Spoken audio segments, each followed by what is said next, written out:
Hello, welcome back guys to Spotaria channel here. Today in this video I'm going to show you a tutorial how to change keyboard themes in Yandex on iPhone. But before it, I have you guys click subscribe and the bells button to support this channel. And so now without any further ado, let's get started to the video. Well guys, firstly of course you just have to open your Yandex applications, and after, if you want to change the themes keyboard in Yandex, just go ahead to this three slice icon at the bottom. We'll find that the keyboard options here guys, just go ahead and tap on it.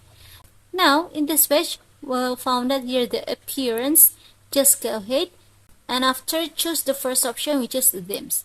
And as you can see, this is the themes that provided here guys, that you can use from this Yandex. For example, I'm gonna change it to this one, maybe just tap on it, and yeah, this is the preview.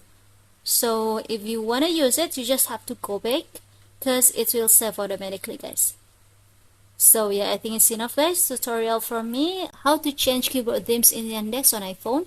Thank you for watching this video. Don't forget to leave your like and comments below, and I'll see you soon on the next one. Goodbye.